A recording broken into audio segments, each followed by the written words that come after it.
A warm welcome from Amsterdam, and thanks for tuning in to a new episode of Game Consultant. Your host of today is Reinout. Hello and welcome to Game Consultant. It's April the 26th and it's a Sunday.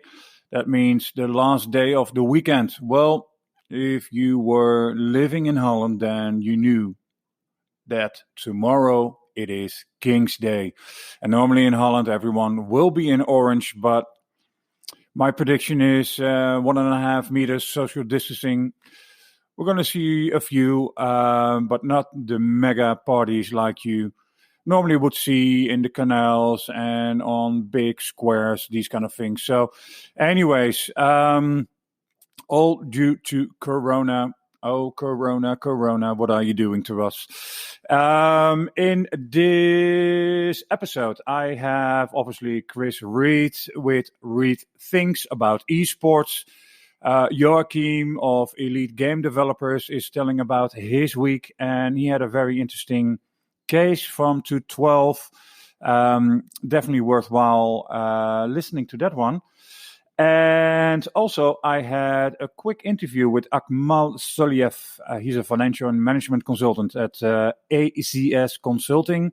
We talked about the Asian market and, well, actually, to be specific, the Southeast Asian market. And he has a report which you can find also later on in the description and also on my site, podcastgameconsultant.com.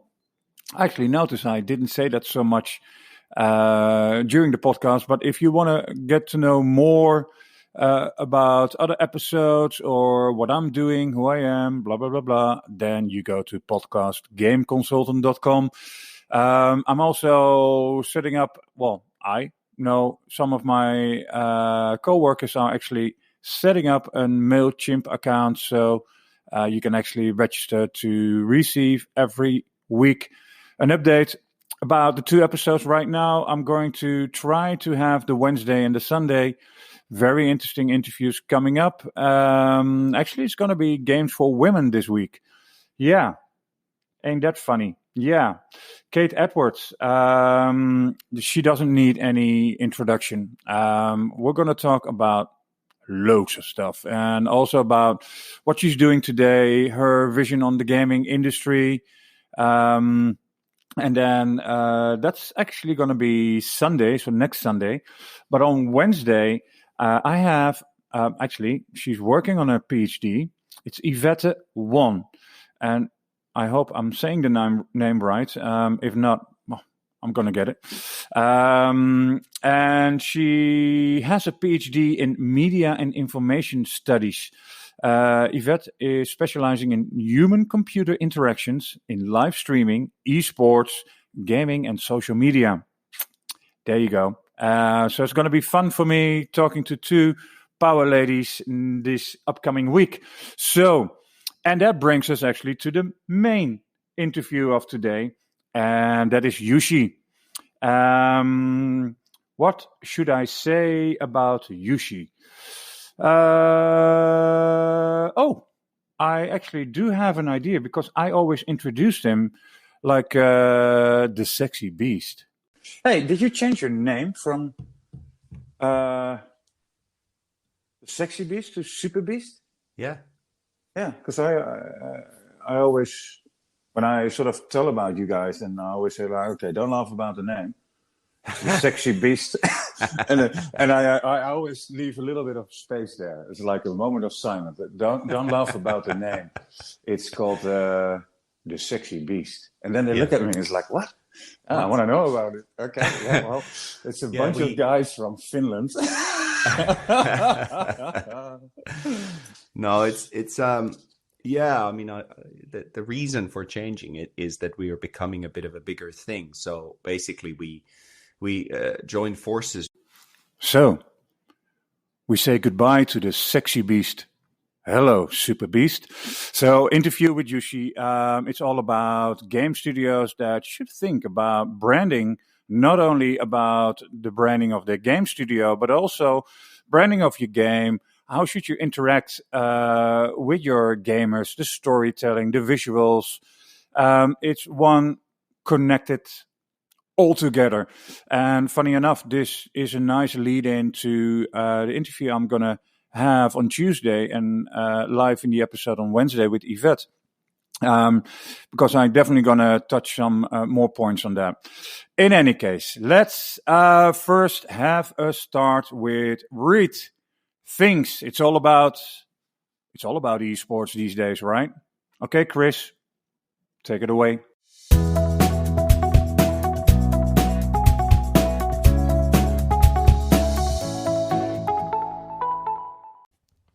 Hey guys, welcome back to another Rethinks. Another really busy week in the world of esports and gaming, but I'm definitely going to have to start here. Not going to spend a ton of time on this. You're able to find a lot of info out there, but I want to start with Travis Scott Astronomical Fortnite concert. Over 12.3 million concurrent players participated live in Travis Scott's Astronomical, an all-time record, which surpassed the immersive concert in Fortnite last year, Marshmello's concert. These numbers are only taking into account the people who took part in the concert in-game. Many more watched the concert via streamers who broadcast it on their own Twitch or YouTube channels, meaning Scott's numbers are likely even bigger and will no doubt continue to grow. This is from metro.co. Look, we've talked about this so much, about immersive environments and a platform such as Fortnite, the activations that can be available, and also what Epic's trying to do. Epic came out, Q4 last year and talked about how it's Fortnite. They're treating Fortnite more than just a game. It's really a social media platform. It's a social environment to bring people together, and it's more than just playing a game. So this makes obviously total sense. Kind of the second rendition from last year, and it looks like the engagement and viewership was up about 20% from Marshmello's concert. So they're going to continue to do this. It's in line with what they're trying to do with the platform.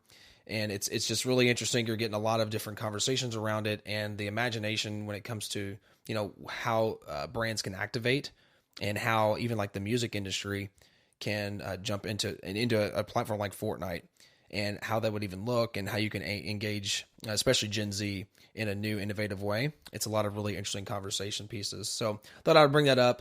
A lot of info out there about it, but I thought that was really interesting. All right, love this news. This is incredible. So this is from ESPN.com. Jets' Le'Veon Bell teaming up with Liquid's Hungrybox for Smash Tourney. So for those that may not know, my brother is Reeve. Reeve is me on Twitter. Top Smash Melee player out there. A top 4 Marth player in the world. So he sent me this news. He texted me this news just a few hours ago. Super excited about this. This is really awesome. But this is kind of the mainstream news that I love seeing for Smash Brothers, whether it's Ultimate or Melee. But New York Jets running back Le'Veon Bell is teaming up with number 1 ranked Smash Melee competitor Hungrybox to present the box, a $10,000 free-to-enter online Smash Ultimate tournament. The 3-day tourney will take place May 8th through 10th with a cap of 8,192 entrants. This will be by far the biggest Smash tournament ever if this plays out as far as the number of entrants. The largest Smash tournament to date was EVO 2019 for Smash Ultimate that had 3,534 entrants. So look, this is just incredible news because look, I think that the FGC, I think Smash Melee in particular, I know I'm biased because of my brother, but I just feel that it's very undervalued. I follow Smash Melee closer than any other esport, obviously because of him.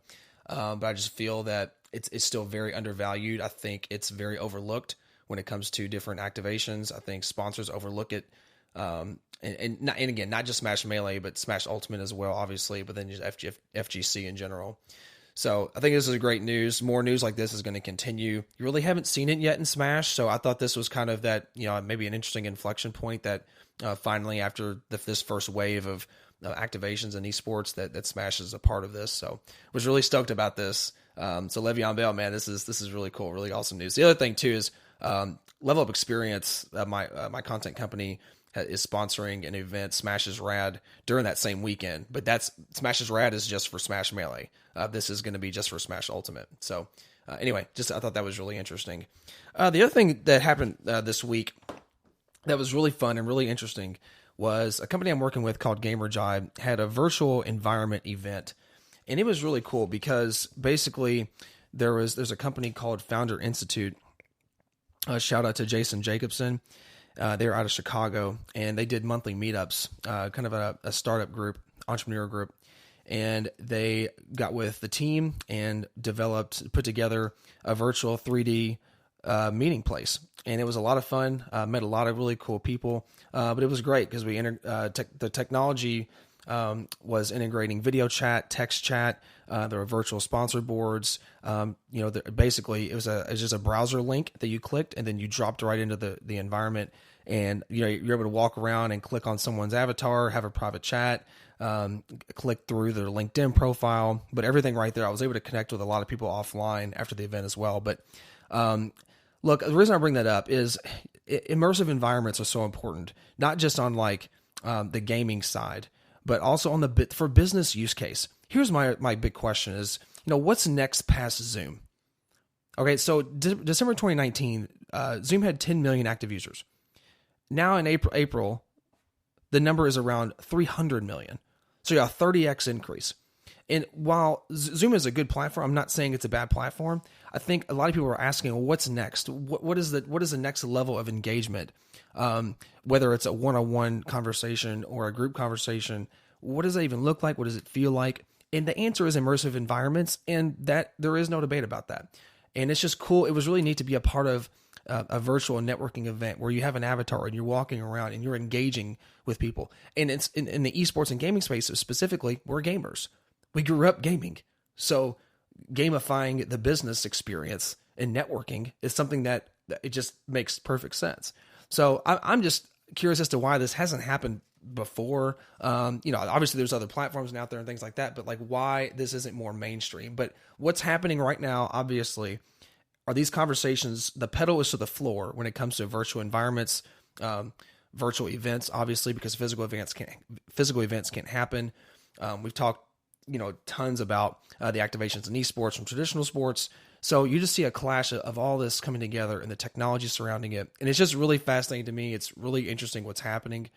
There's so much connection, I guess from the B2B side, B2C side. And I just have a lot of interesting conversations that happen around it.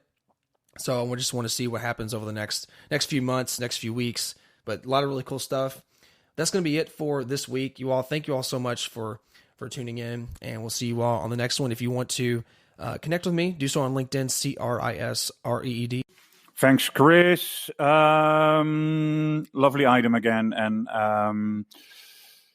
esports right now, from what we're seeing, revenue's down when it comes to live events. The streaming parts are all, everyone is watching. And so interesting to see that an older generation now also sort of is getting into esports without noticing.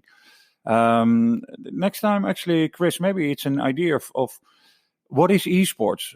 To me, everyone that is actually watching, trying to compete, any type of game, digital game, online games, whatever, is actually sort of an esports genre, right?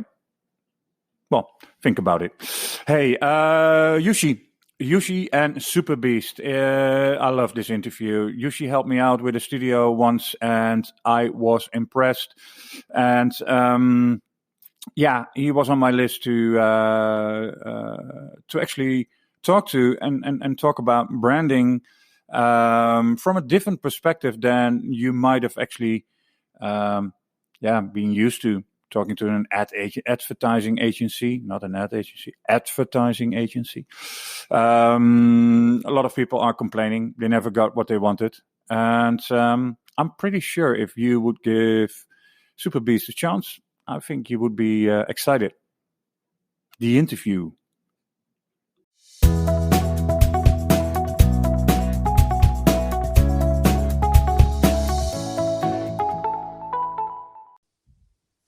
So today I'm talking about branding. I always call it storytelling. Storytelling, every studio needs it. It's not only the games that you produce, develop, it's also about the whole package. How are people looking at your company? And quite a while ago, I got in contact via Oliver, who I actually interviewed in episode 16, 17, or 18, whatever.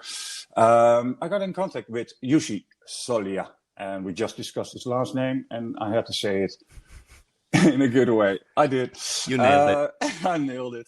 And Jussi is of Superbeast.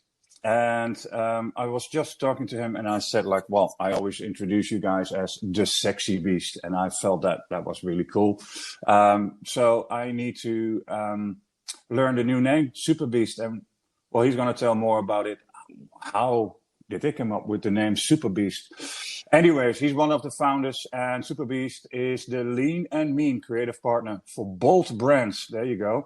That is reinventing the agency model with a better, more direct, no freaking bullshit way of working. Hello, Jussi. Hi. Hey, man. Nice to be on the show. Yeah, that's us. Yeah, because Sexy Beast, Super Beast, you are being promoted. Yeah. Well, yeah, it's basically, I mean, Sexy Beast has been around for 3 years, and it's me and Andre Matarazzo, my amazing sexy partner from Brazil.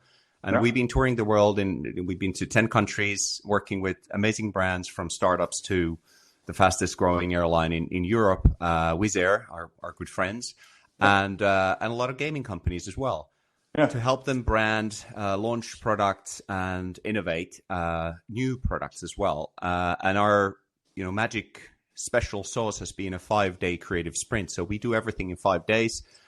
We come to you.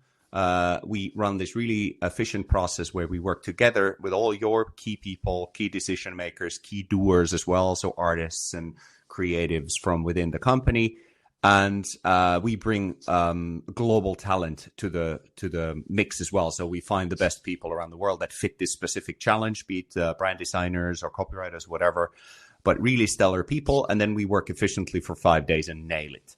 But now Superbeast is kind of the next evolution, the next step in that, where we want to become, and our clients wanted us to become, more of a partner that's not only there for the big moments like branding and launching and things like that, but in the same agile, working together as one team method with no bullshit. We then work on the ongoing stuff as well. So we scale with you. When you need something produced or some specific knowledge, we can help you find it. And we become the creative partner that helps you through pretty much anything. But it doesn't mean that it's like a heavy setup. It's really the lean and mean mentality that we apply. But that's kind of in short what Superbeast is and why we're doing it. Yeah, because Oliver once said, like, you need to talk to these guys. They know their shizzle. And obviously, the company where we were working on that needed to rebrand. And then I got this story from, so then they do that in a week. And I thought, like, right. What can you do in a week? It takes time, and you need to do this, and you need to do that, and then you need an approval. And working with an advertising agency or whatever, I'm used to that. That takes a while. And then you guys started. And then on the first day, I thought, like, okay, that's nice. But then how can they do that in 5 days? And then towards the end of the week, it started to accelerate or something. I don't know what it was, but also the vibe among the people from the company itself. They started to get excited. They were part of the process. They were part of in the end, after 5 days, you have sort of a final result, which, of course, needs to be worked out in detail, but let's say the fundament was there, and everyone felt like, hey, we were part of it. I mean, I really like that process. That's still there, right? Or yeah, that's very much there. That's one of the core things that we're going to take into Superbeast, but sort of extend it from just only the 5-day push to whatever we do together with the client. So next week, for example, in the time of Corona, we're helping a sustainability startup that's operating globally. And we have a team from Europe, from Singapore, from Brazil, actually working on on this remotely together in a 3-day process. And then we do a little bit of testing in between, and then we do another 2 days.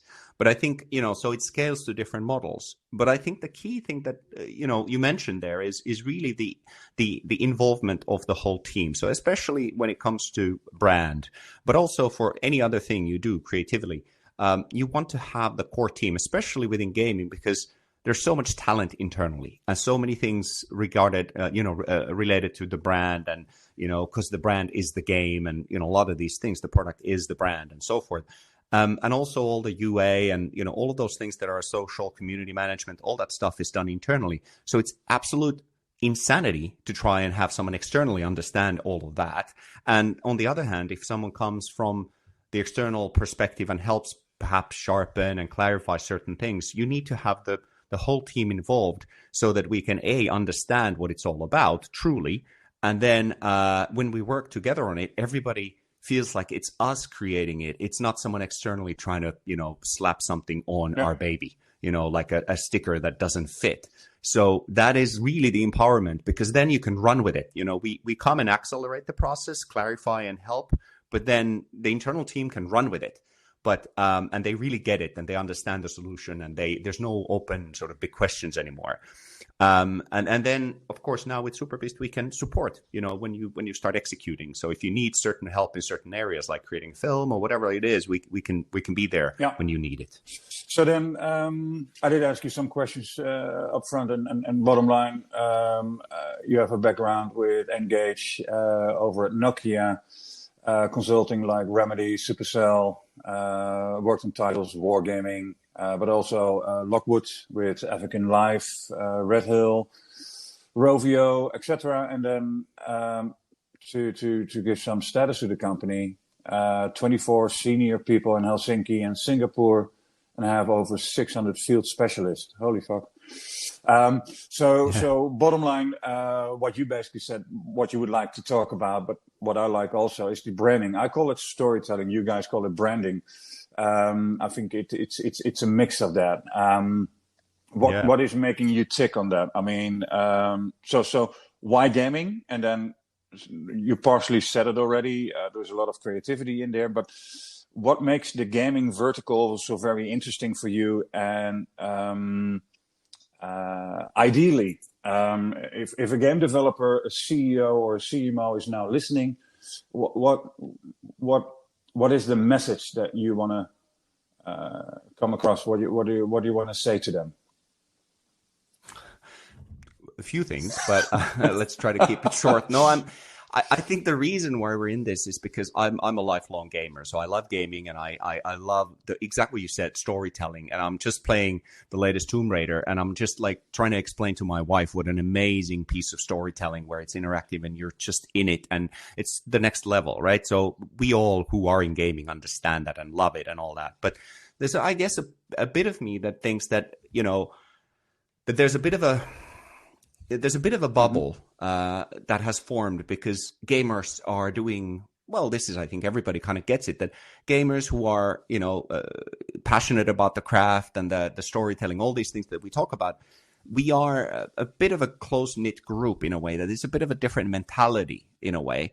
And there's a bit of inbred feeling to it, in the sense that when you gamers do games for gamers, it becomes a bit of a bubble. And I'm not saying that's a bad thing, that it's like a horrible thing. No. Of course, we need to understand. And there's a special bond between, the gamers and the community who's creating the games. It's one community. It's not like there's two sides of the coin and there's like someone like Coke trying to push you, stuff you don't need. It's really creating products for this audience. And it's an embedded, symbiotic, weird relationship, which is beautiful. And games take a life of their own, especially when you're talking about MMO or, the massively multiplayer role-playing games, and, these different types of really sort of games that are no longer in the control of the developer almost. It's like a world of its own. So it's a special relationship, but I think it would do well to kind of sometimes and maybe more often, at least looking at it as a gamer as well from the outside, I'm not finding really intriguing stories and games to play because it feels like it's repeating the same formula over and over again and playing it safe. Of course, there's innovation happening, not necessarily in the big titles, but there as well. But I think it's also from the branding. I'm always seeing the same testosterone-filled, the sci-fi and like the shooters, and everything's always the same brute force, fucking kill everybody, this kind of very fixed look or a way to kind of present the story. And it just doesn't offer me anything that I get very excited about. So I'm kind of saying that, keep what's special about gaming, keep that bond, but then perhaps have a bit more of external influence in terms of, someone poking the box a little and saying, what if we tell the story like this? What if we inject these kinds of elements to it? It could be more interesting. Maybe through that, you might even find new audiences that you bring to gaming, because it is, like you said, storytelling taken to the next level. So there's a lot of, I think, people who still disregard gaming as something that I don't understand. It's only for gamers. Of course, there are people like Nintendo and a lot of others, in the development community as well, who are breaking that barrier. But I still think that's needed. But I think that the process for that needs to take into account this special nature. And I this is a message for the CMOs and all the people in the industry who are thinking about brands and all that stuff, that I think I'm sure you've been burnt quite a few times trying to work with the external partners, because there is a divide, there is a chasm between, this special world that you operate in and the world of agencies, traditional marketing, communications, and branding agencies. They just don't get the way it takes you operate time, and the it special is nature of expensive, and the end result is always, I worked once and they came with 5 concepts, and in the end, I choose elements of all the 5, and then I said, okay, and that needs to be together. Go back to your office and come forward with. So then at the end, I paid a huge bill, but I was really not impressed. And I felt like I had to step in order to get it into a direction that at least the end result I would like. And maybe that is also the thing that makes you differ. You make the people feel part of the process and feel part of the result. Because they know their company, they know their games, and they know what they want to bring towards a gamer. Because it is, and you say branding, I say storytelling. What's the difference? Not much. We're telling a story, and we're exactly, and then we're clarifying it, and then, but it's also like a story, but it's also the persona. And of this entity, that, the tone it speaks in and the way it expresses itself and all that. And that's obviously something that the companies are like spending tons of time working out when they create the game. Like, what is the experience? How do you feel when you play the game? What is the attitude and all these things? And that has to link to the way you promote it and you talk about it externally. And I think they're we had a great example working with Red Hill Games, obviously super senior people building an amazing game.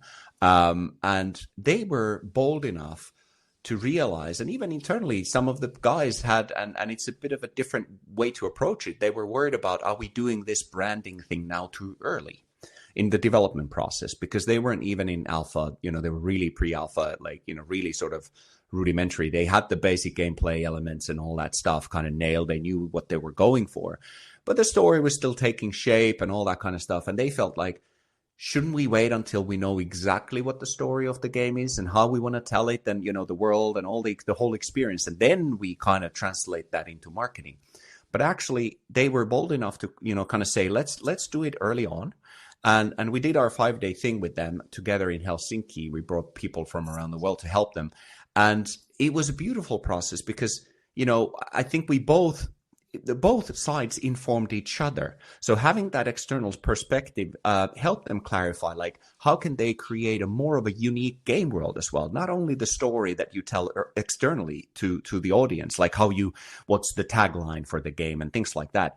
But it also informed like the storytelling and the tone of voice within the game. Like, how can we make it a bit more stand out from the competition? Because we analyzed all the competition and not just looking at what's the key art, but some of the decisions and the things we found creatively influenced the game world itself and made it stand out more and made it interesting, more interesting. And we also, during the process, we had gamers come in and we showed them different paths and different versions. Like, what if there would be a key art and things like that, where you could see some detail of the characters and they latched on to some things. And that's interesting. That's cool. That's different.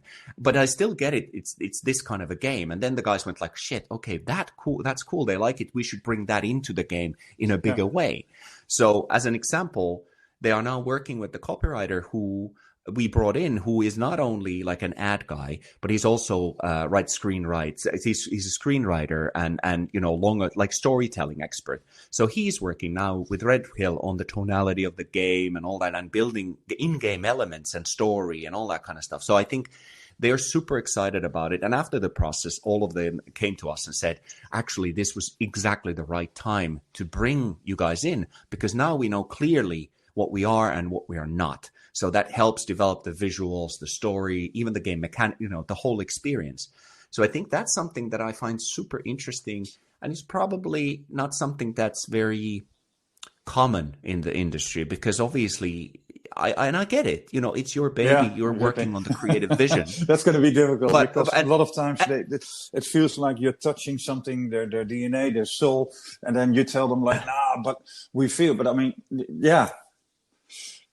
But I think the cool thing about that, and that's why that won't work when you have someone externally without you really collaborating, looking at it and giving you ideas. They will never understand the nuances that you brought into it. But when you have a healthy dialogue where both parties respect each other, it's not us externally trying to force you into doing something you don't think is really the best thing for the game, but it's giving you new perspectives. And then together we take the ones that we feel that benefit it, and then take, kind of tweak things or remove things that we don't think that actually work. But it's not about someone, it's not us externally coming and telling you don't know what you're doing. It's more like giving you a bit of a sounding board to throw some new ideas and perhaps challenge you a little to try to make it even better.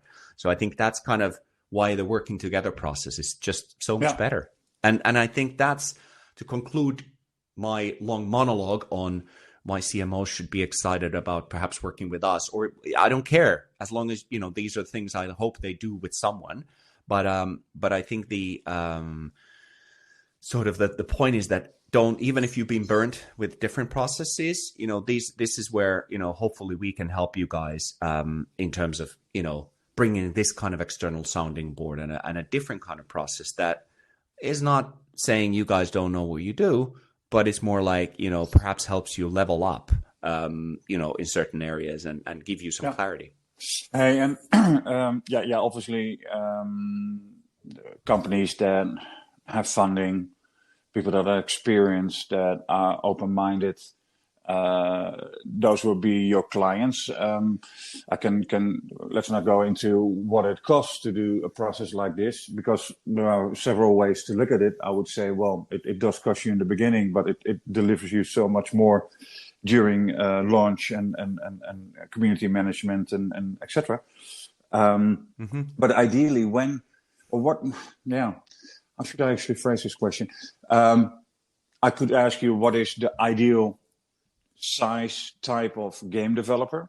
I mean, how are you looking at it? I mean, obviously you approach companies where you feel like, okay, via network, it's a via, like, for example, Oliver is then working with Lockwood, and then you get to do your shizzle with Lockwood.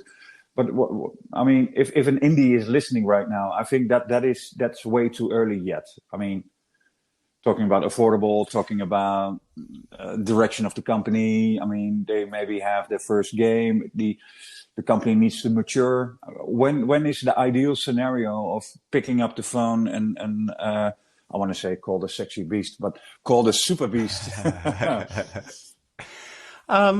Yeah, that's a really good question, because that's a bit of a thing for us to also now discover. I mean, we're on the path of, again, because we don't think we always approach everything where we don't have the absolute silver bullet for everything. It's more about talking with the companies, and every company is very unique in terms of where they are with their funding. It could be that you have great funding, you've landed funding, but you don't have a lot of people, you're early or whatever.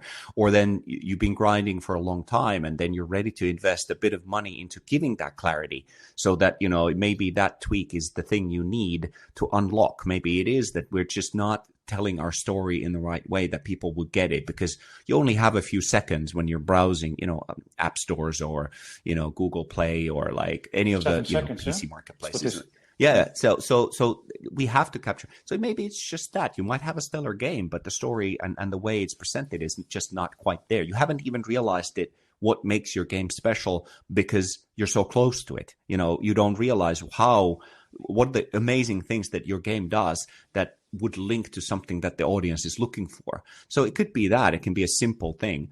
But I would say, obviously, that it does cost a bit of money. We're not like super expensive, but we're open to one thing that we're interested in as well is to think of different types of models for, compensation. So it doesn't always, if we find some, a project or a game or a startup that is really, really something that we believe in, we're hoping, we're very open to exploring different compensation models where it's, could be equity or profit share or these kinds of things where we can be a partner for a long term to help you grow and scale. Could it also be then, sorry, I interrupt, but could it then also be like, okay, so there are some indies listening right now that you don't want to have them call an email, but is it maybe possible that you can do a sort of a 3-hour consult to see whether it's an opportunity for them, yes or no? I mean, you have to be honest. I mean, dude, really nice, but I think at this stage we can't really make an impact yet. You need to do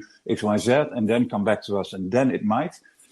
I mean, that's what we do quite a bit, actually. That's exactly it, because like I said, we don't have an off-the-shelf solution, like, okay, this is it, and this is the only way to do it. Now, especially with Superbeast, we can look at different models and adapt, but also because our model is not based on, what I love about after 25 years in this industry, I love that we don't have an army of people in a factory that we have to employ. We don't have the creatives and these people that would skew our thinking in terms of like, we have great web developers. So our solution to our client is like, yeah, you guys need a website or you need a digital campaign because we know how to do that, or we know how to do events. So their solution is an event. Or even when we talk about the model, because we don't have people we have to sell to you and get their salaries paid, then we are very free and open to kind of discuss. And if we then realize that this is not the right moment, like you said, or, some variables are not met, then we are very honest about, saying that, okay, this won't work, because we know that when we start working on things together, the client will really quickly realize that this is not the right thing to do, so it keeps us honest. And that's kind of one of the founding principles that, and we're more than happy to have a chat, because you never know. I mean, it's always interesting to talk, and it might lead to, like, let's say 6 months down the line or a year down the line, the situation is very different, and then we might, be able to assist and all that. So yes, I wouldn't say no to any calls. Perhaps, I mean, we're not the right guys to call when you have an idea for a game, or really early on. But happy to have chats for sure. Hey, and this is, well, we talk more about the games right now, but also for the company itself. I mean, you have to stand out. I mean, obviously a logo is a logo, but correct me if I'm wrong, you also sit down with the team and talk about vision. Who are you? Color design. I mean, it's also the how you say that, the corporate look and feel. And corporate is maybe the company look and feel. I mean, that's also part of. Well, they can ask you, okay, we want to help with the game, the storytelling, but also how's the storytelling in the game, the design, etc. But there's also a company behind it. I mean, the philosophy. Why did we start this? What are we doing? Who are we? I mean, you once worked on a Spanish company where you used the sunset as a color scheme. I mean, it back to the roots, back from where you come, the fundamentals of who the founding team is, that all together makes also the company look and feel, right? Mm-hmm.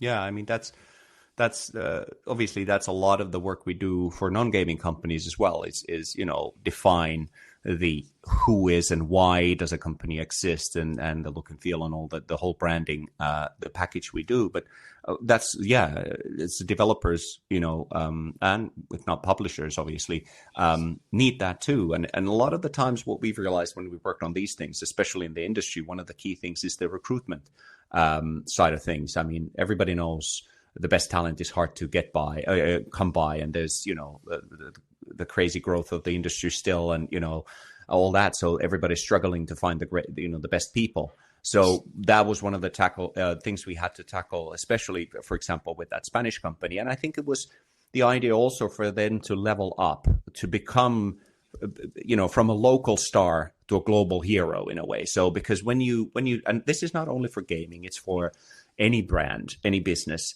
that when you might be okay to operate in your local market and on a certain level, with a look and feel and, a story and all that, which isn't necessarily 100% there where you want it to be, but it serves its purpose, right?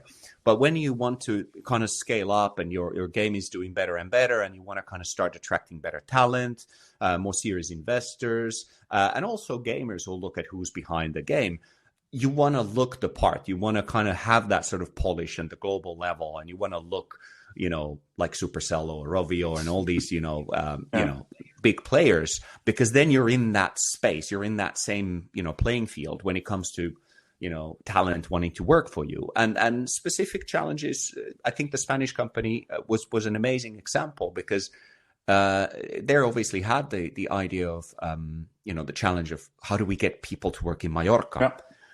And it's not the most known gaming hub.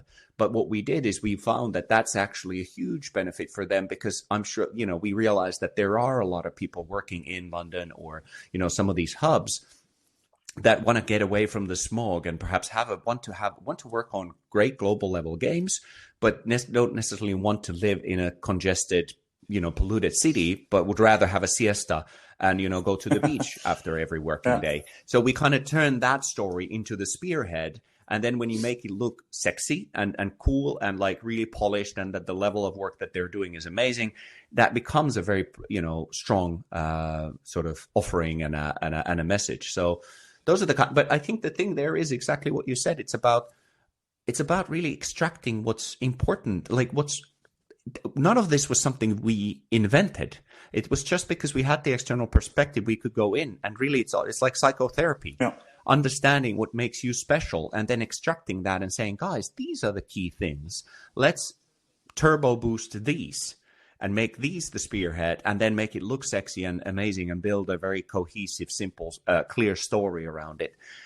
So that's the process, not us coming in and saying, you guys should be this, because that'll never work. The brand has to come from the soul of the company or the soul of the game. What is at the core of the game, and that needs to be then enhanced and polished and all that. So I think that's what gets me super excited, because that's why we've landed with all the branding we've done on things that have been used and people love them, and they've worked for the companies really well, because and then they can keep on executing it because it is true to them. They don't have to pretend there's something else. Yeah.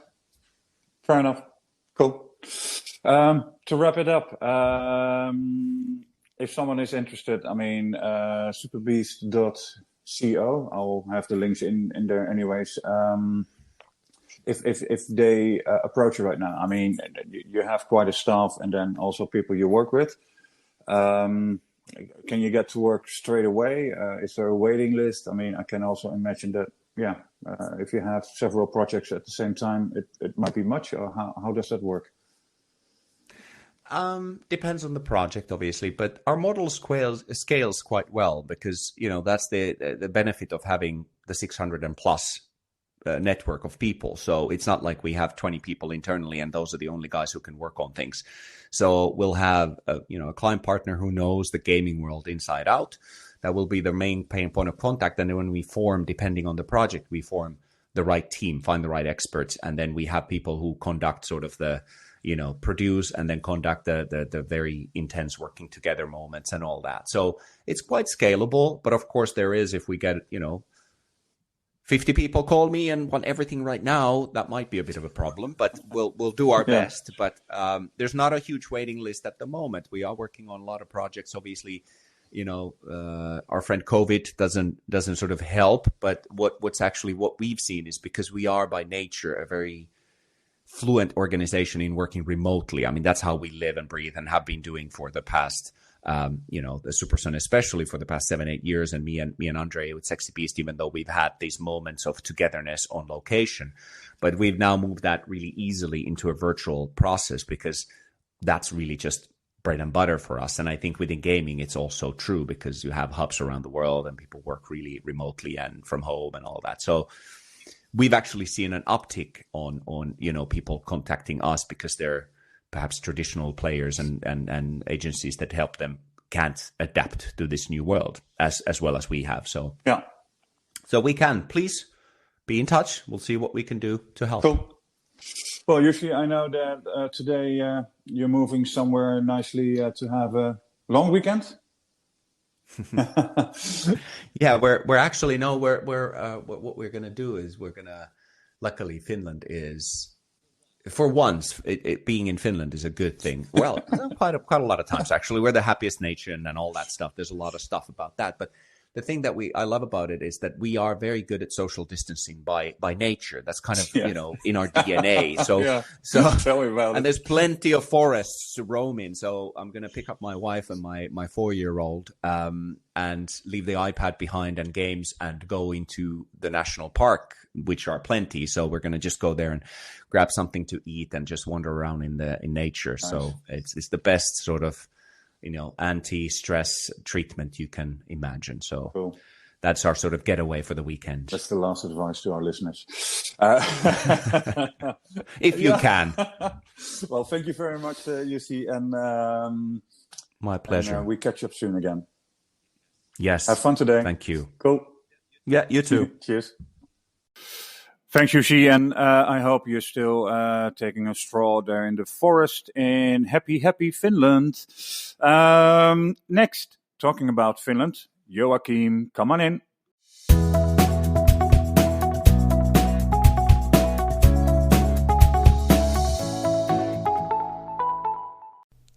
Thanks, Rhino.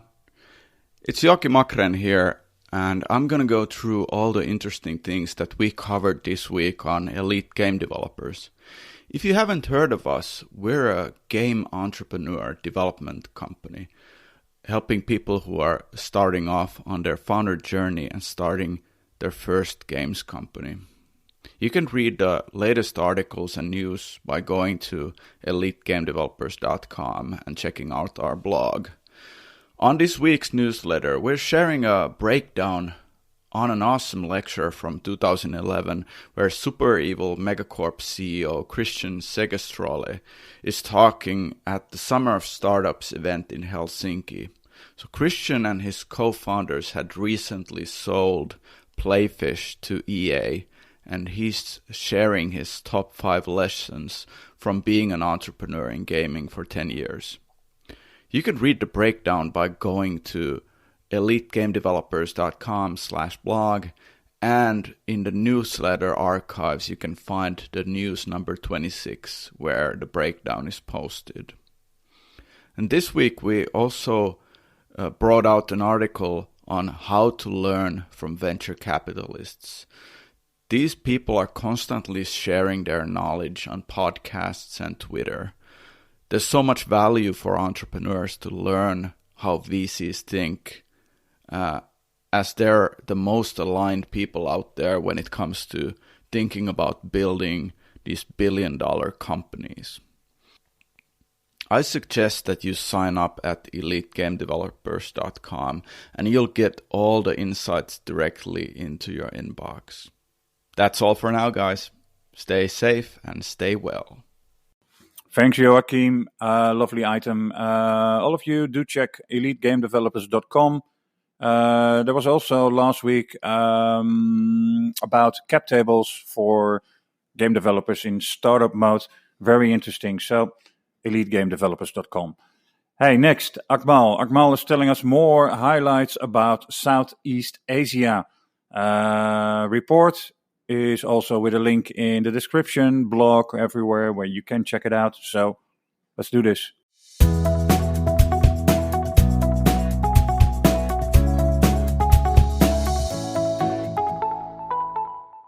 So today we're actually talking to Akmal Soliev. And again, I'm teased with another name. And as far as I heard, I'm saying it right. He's a financial and management consultant at AZS Consulting. And in this week, we have been talking actually to Sergey from mail.ru. He had a report coming out as he was doing it more as a hobby, he said. But it were very interesting numbers. 700 million went into startup gaming Q1. And then later on, we actually had a talk also with Richard Williamson of Edison Group with the report European Video Games, a Safe Haven in Troubled Times.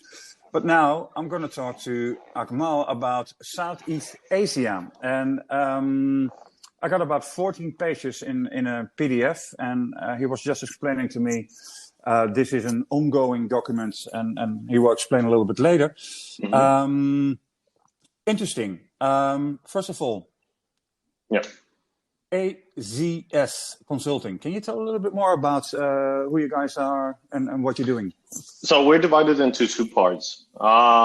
We have a classical sphere. So we do consulting for a classical sphere. We're talking about metallurgy, production, oil and gas, and all of this.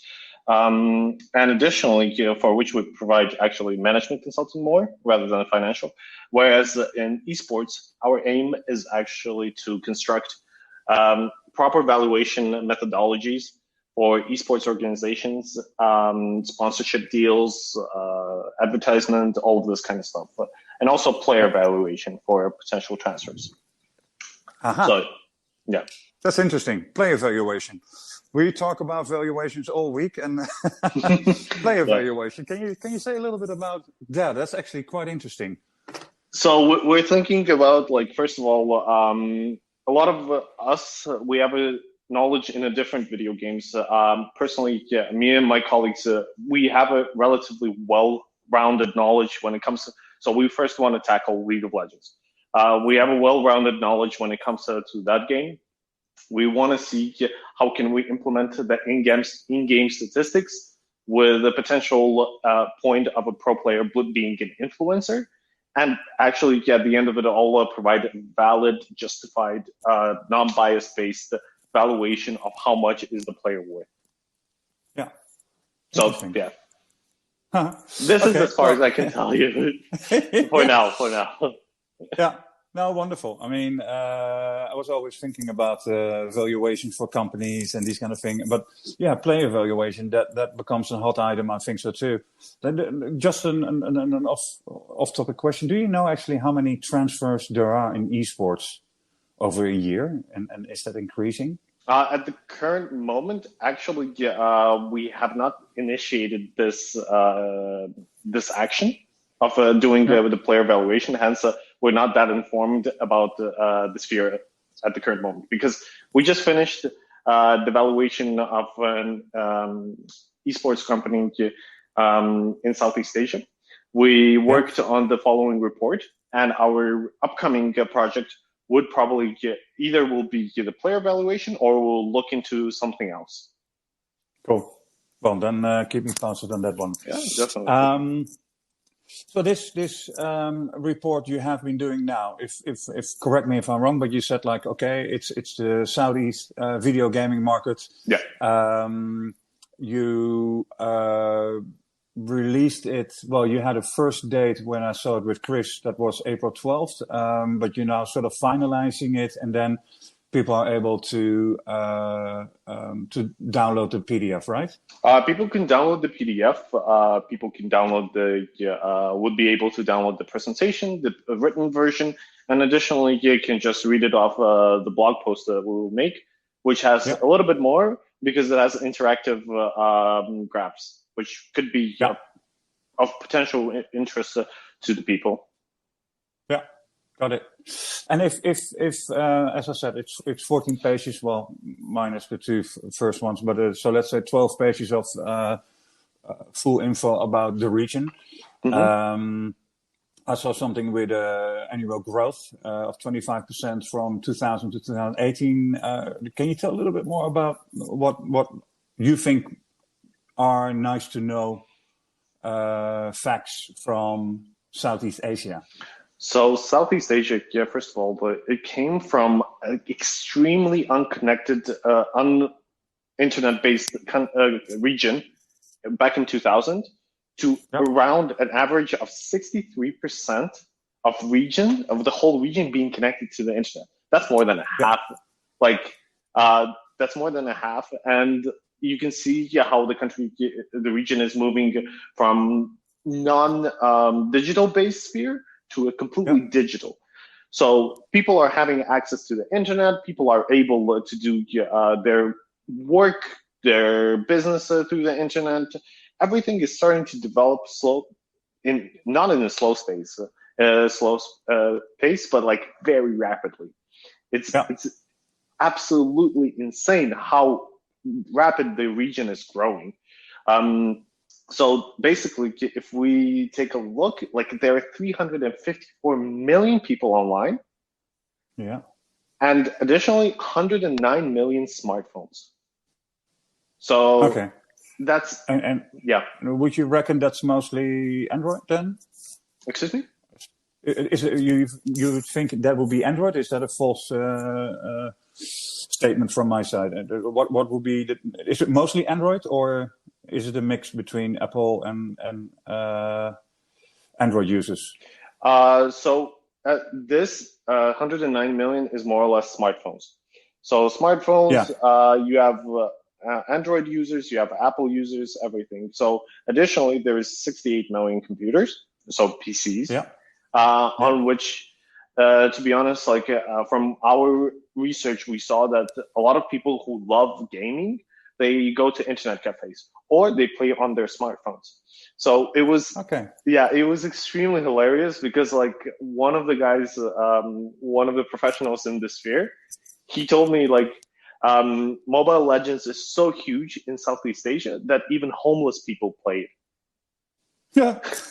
So you're a homeless person, but you got to get that rank 1 or something like that. That's pretty crazy, Yeah, I'm seeing it here: 61% mobile, 38 PC, and the rest most likely tablet and these kind of things. Yeah. And in terms of companies that are doing well in the region, are those mostly the Asian companies anyways, or are there also some Western companies involved? So if we're talking just about the gaming sphere, so you have a home player Razer. So you have those guys, additionally like a couple of other people, but like the biggest video game in Southeast Asia when it comes to PC is not Southeast Asian or Chinese game, it's Dota. It's Valve's game. Additionally, then comes League of Legends, and then another Valve's game, Counter-Strike. So League of Legends, you can assume like, okay, they're not really American, they're Chinese at the end of the day, or something like that. Like all of this kind of different assumptions coming all around the way. But like the biggest companies in the gaming sphere is Valve. If you take a look at Valve and G-Arena. So those are the G-Arena additionally produces their own titles like Free Fire, like POV, a couple of other ones. But at the end of the day, the market is well distributed, I would say so. Yeah. With the access, G-Arena has been focusing on this specific region, I believe. Or am I wrong? Yeah. They're Southeast Asian. Right now, they're called SEA. Southeast Asia. So basically they you know what the company does just by looking at the name of it. Hey, and in terms of you were just saying I'm looking at Indonesia, Philippines, you have the population, and then Indonesia, what was striking, 106 million people online, and then 87 million, so 81% is actually a gamer. I mean, Indonesia is by far in the top on that one, because Philippines is 39%, Vietnam 12%, Thailand 22%, Malaysia 30%. But in Indonesia, basically, you can say everyone is a gamer. More or less. But like, don't forget that this numbers are also including like people who play Candy Crush, like those kind of things. They're still considered a gaming category. That's why the numbers might be a little bit high. Is because like still like you have to include the grandma and grandpa playing Candy Crush or farmvilling, all of this kind of stuff. That's what. That's the reasoning why a lot of the numbers are high, but there's also relatively well justified numbers. Yeah, and then interesting future market analysis. So wider mobile adoption, and mobile expected to be 22.9% from 2018 till 2028. So, and then you said, well, you guys basically say in the report, it's expected that the SCA internet economy will reach a whopping $300 billion by 2025. Yep. That's internet in total. So how much would that be, for example, in gaming? Was that anything that you guys could filter out? Unfortunately, this is something that we did not filter, but like if you take a look at the current moment, the number of people who are utilizing mobile games on the market is around, on their phone is around 14%. So it's supposed to grow by like, I think it was around 24, 25, somewhere around those averages. So if we take a look, we could make a very rough assumption that 25% of that 300 billion would be around the gaming. Cool. But that's a very rough assumption. Yeah. I mean, it's an estimate. Yeah. And, okay, got it. 25% of the 300 billion Southeast Asia by 2025. Yeah. It's going to be a huge market. That's for sure. And the thing is, with the access, so if you take a look from what I've gathered information is that Southeast Asian market at the current moment, majority of the economies are not wealthy per person. The average Joe is not super wealthy. But then afterwards you have those people still having the ability to connect to the internet, still having the ability to serve the web because the price per megabyte is quite low. And afterwards you have the phones, then you have hardware, which let's not forget, like the phones we have right now, Samsung S20, like all of this kind of stuff, those are flagships. But there is still a budget category which costs around $100. Like, and more people can actually buy that and serve the web. Those are called basically potato phones, but like at the same time they work. Yeah. So they can go online, so they can play games. Yeah, and a lot of those. So if you take a look, one of the things that made Mobile Legends so huge is its ability to run in those quote-unquote potato phones. It's not resource heavy.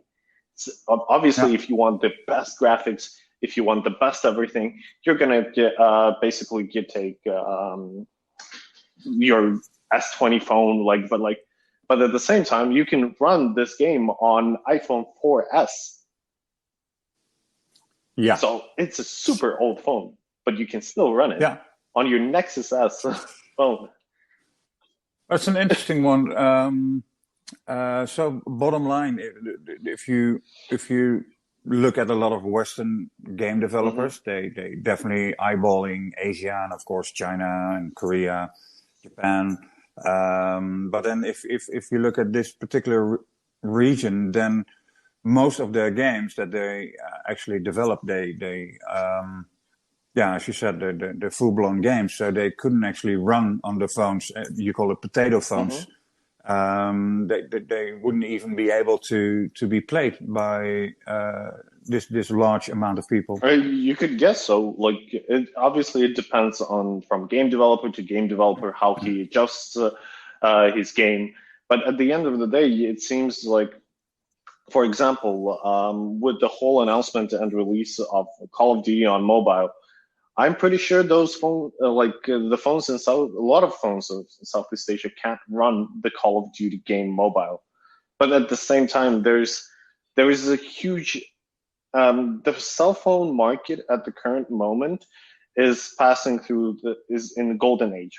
I would consider, because there is not a huge difference between your $1,500 phone and $200 phone. Like, there is obviously, you have a much better camera, much better RAM or something like that. But for daily use and simple light gaming, you could be excused with $200, $300 phone, to be honest. Yeah, which is already quite expensive for some people. Yeah. In the region itself. Yeah. That's definitely for sure. Okay. To be honest, it's gonna be, the future is still gonna be spread out. So, for example, Dota seems to be still dominating the region. PC games are still something that people really enjoy, especially considering that there is a culture of internet cafe, where you go and afterwards it's just a bar or cafe where you go and play video games on decently good enough computer and rent that space to play that video game for very little money. But there is additionally a phone market, which you have a phone, you still need a phone to communicate with your friends, I even saw some people just studying on their phones, doing the whole university on their phone, which was quite shocking for me, but I guess I'm a little bit old fashioned for that one. But yeah. No, but I agree. I mean, all those books, all that information you're getting, and that only by a phone. I mean, if that's the only tool you have, then then you have to settle for that. Internet cafes or game cafes. That's basically what I had in my neighborhood. And by day, people were checking the email, and around mid in the afternoon, the gamers would come in, would go all the way in the back. There was sort of a darky atmosphere there with all kinds of computers, and people were screaming and cursing and till late early in the morning. I still remember when I was a kid, we would go to those internet cafes for it was night LAN party, where you would just go and literally sleep there if you happen to pass out. If you not, you wait until 7 o'clock in the morning and then go back home. But usually those internet cafes were filled with smoke, the seats were uncomfortable, the keyboards were disgusting, but it was just the beauty of just playing with your friends all together. Yeah. Cool. If you to wrap it up, if you would have one highlight that would be interesting for Western game developers, how to look at the region, Southeast Asia, what would be the highlight of the report that they should take in consideration? What could be potentially interesting for companies who want to enter the market is taking a look at number of gamers, so revenue per gamer, and comparing that with the population and online population and the gamers. So this could be interesting because the game developers can do double-based strategy. Do they want more impressions, such as for example, Coca-Cola brand? They do more impression-based advertisement, where they prefer that the people would just know the brand and always keep the brand in their head. Or would you like to go a conversion route, where basically each time a company pays for each conversion to their website, to their sale, to whatever it is, the advertiser gets paid. So those are the two routes. Obviously, if you go for conversion, it's much better to go for Singapore, for Brunei, which has much, much higher revenue per gamer. But if you want for a bigger market, for a bigger slice of the pie, there's always Indonesia, there's always Philippines, Vietnam. They're large, and Thailand, they're large markets. But it's a question of how do you want to adjust your strategy at the end of the day. Cool. So that's cool. I liked reading it, and as said, I will have the links and the LinkedIn profile of you, so that people that are interested to know more get in contact with you. Yes, definitely, for sure. May I? More than welcome. Cool. May I thank you, and all the best in Milan. Thank you very much. And stay safe. Thank you very much. All right. Okay. Talk soon. Bye. Bye-bye.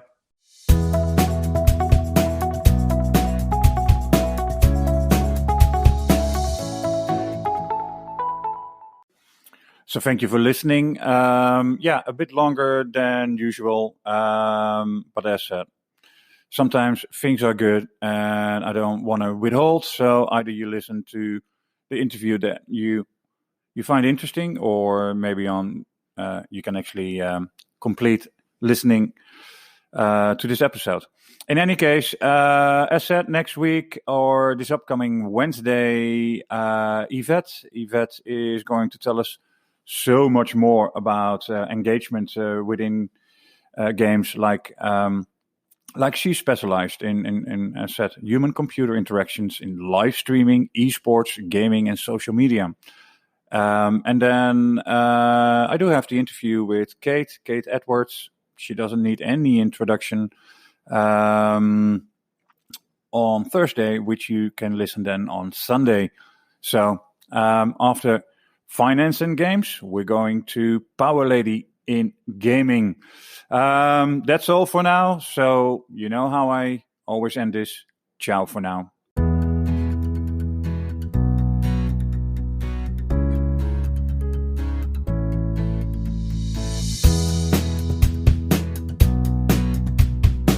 This was all for today.